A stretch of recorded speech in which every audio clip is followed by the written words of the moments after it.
Hola, aventureros de corazón puro. Seguimos con la señorita Leda. Su discreción y silencio le hizo ganar una enemiga, Faustina. Trata de hacerle daño. Acompáñenme en este oscuro pasadizo.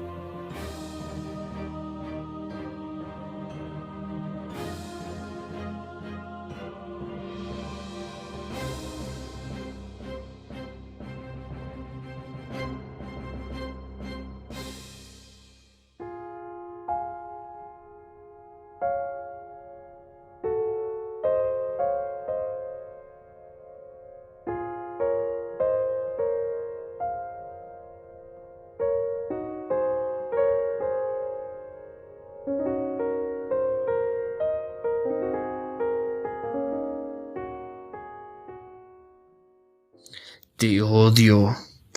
El silencio sabe afligir más a quien escucha más que a quien se encierra en él, porque a menudo con la elección de callar se termina por involucrar al otro, y esa invitación a responder y a colmar un abismo silente, ese esfuerzo que puede parecer insostenible a los demás. «Eres una zorra», sisió otra vez la voz a sus espaldas. Había transcurrido 6 meses desde que la habían encerrado, pero el canto de los herrerillos que vivían en el patio interior sabía tranquilizarla.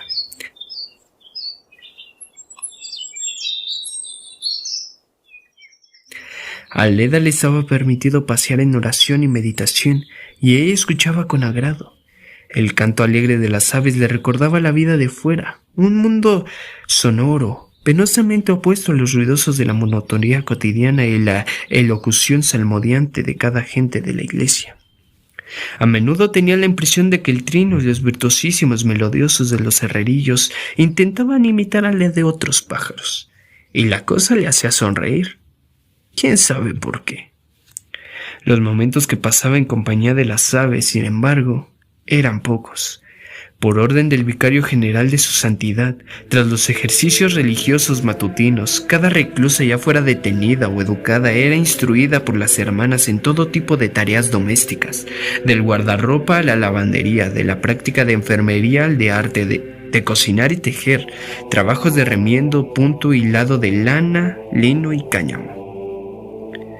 Todo con tal de que las pobres criaturas se sometieran en fecundo arrepentimiento y conversión, de forma que una vez educadas pudieran emplearse como hábiles amas de casa, fructíferas esposas, buenas madres y para siempre magdalenas.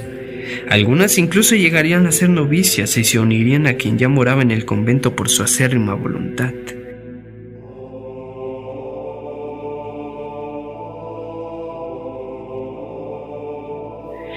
«¡Perra, es a ti!». El renovado silbido se quedó en suspenso, y como Leda no lo recogió, se apagó en la laboriosidad del taller, en los golpes de los pedales de los telares, entre el restallar de trama y urdumbre, y el discurrir sumiso de cada hilo prendido de las agujas empujadas con intención de bordar.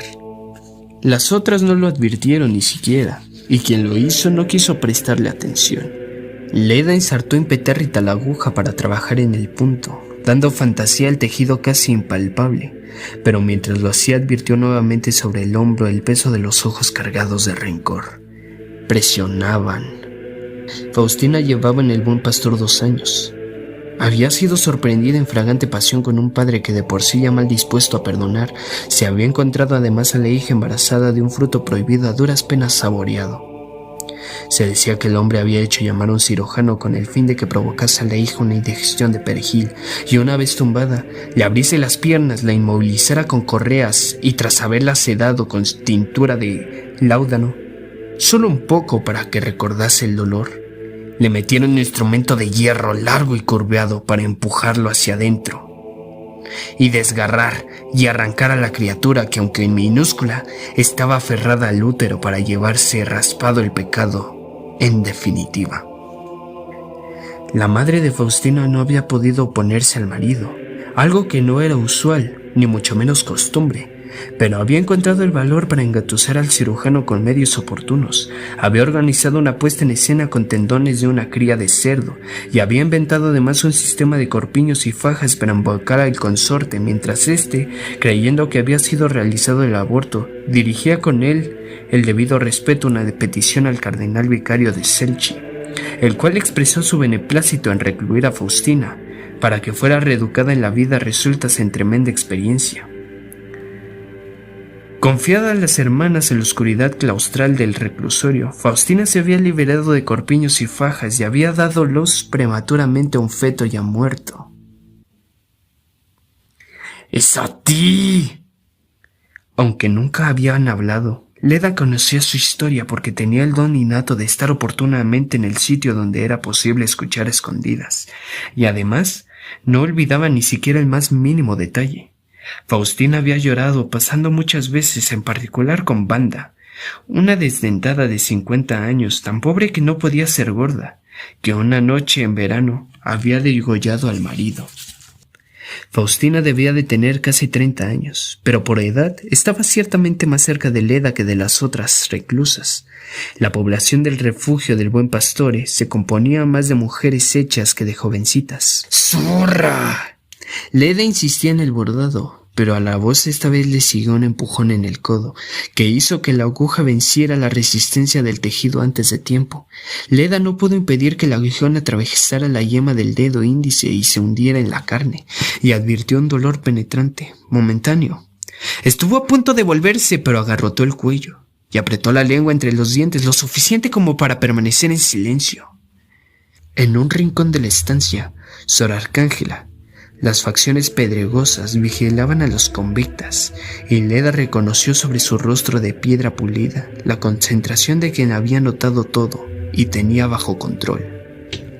La monja le hizo un signo como para decirle que no se turbara, que ella estaba ahí para protegerla. Intervendría en el instante en que la situación empeorara, como temía para sus adentros. Faustina despreciaba a Leda, y el motivo era la falta de confidencias. Las dos, aunque jóvenes ambas, no se habían hablado nunca. Para deshacer el resentimiento de Faustina había bastado un momento de intimidad, pero Leda había elegido encerrarse en el silencio. Había abierto la boca solo en la primera semana de su llegada, aunque Sor Arcángela no había conseguido sacarle mucho. Había entendido que a tierna edad la muchacha había perdido a su madre y luego a su padre, y que había pasado algunos años en el convento de Santa Chiara en Nápoles, donde las clarisas le habían enseñado no solo el arte del bordado, sino también el del silencio. Porque, como recitaban las lamentaciones, bueno es el Señor para el que en Él espera, para el alma que lo busca es bueno esperar en silencio la salvación del Señor. En verdad, si Sor Arcángela hubiera indagado más a fondo, habría entendido que la desaventurada no moldeaba en absoluto su propia existencia según el precepto de las lamentaciones. Más bien, en su interior experimentaba conventual. Leda había aprendido a afrontar la vida religiosa. Había comprendido que callar tanto en el convento como en el reclusorio se interpretaba como signo de devoción, y si acaso, de remisión. Y no por el contrario como medio para librarse. Su gesto en ese universo cerrado era respetado, alabado por esfuerzos de contemplación, y es más, las hermanas se prodigaban con el fin de que pudiese preservarlo. Bueno es esperar en silencio la salvación del Señor. Leda no hizo otra cosa que pronunciar la lamentación con dramatismo teatral cuando fue conducida al Buen Pastor por los esbirros. Tras el arresto de Sor Lorenzo, se mostró fría a pesar de la turbación y repitió la sentencia durante una semana entera, con un tono doliente de quien al proferir verbo sabe que ya inflige un propósito de fe. Luego comenzó a callar. Sor Arcángela se tomó en serio a la pobrecita y puso al corriente a las hermanas, incluso a la superiora. Había leído en esa actitud una prueba de arrepentimiento. Así que Leda fue excepcionalmente dispensada de cantar o recitar oraciones en voz alta por un año. Se le ordenó que las escandiera al menos a flor de piel, sin emitir sonido.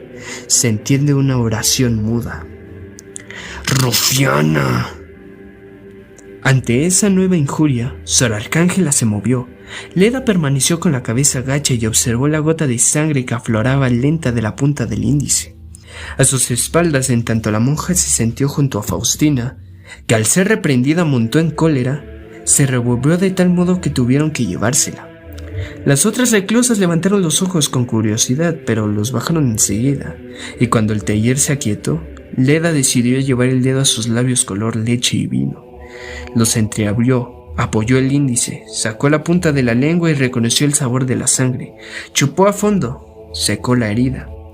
Después alejó el dedo y casi sin ser consciente lo apoyó contra el bordado en el que trabajaba.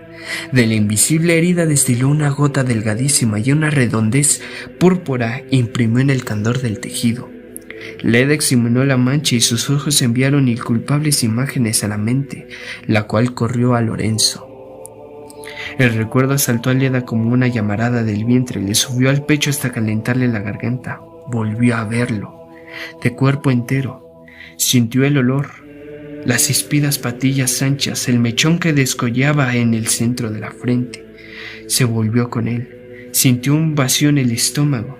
Lorenzo la buscaría.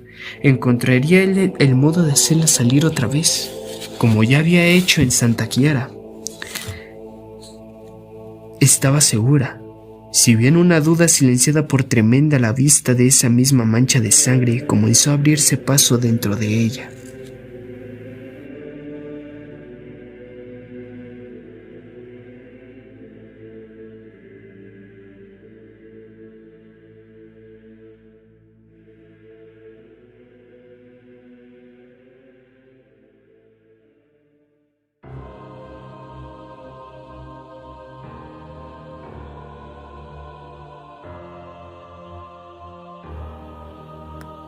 Bueno, aventureros de corazón puro, así termina la historia de hoy.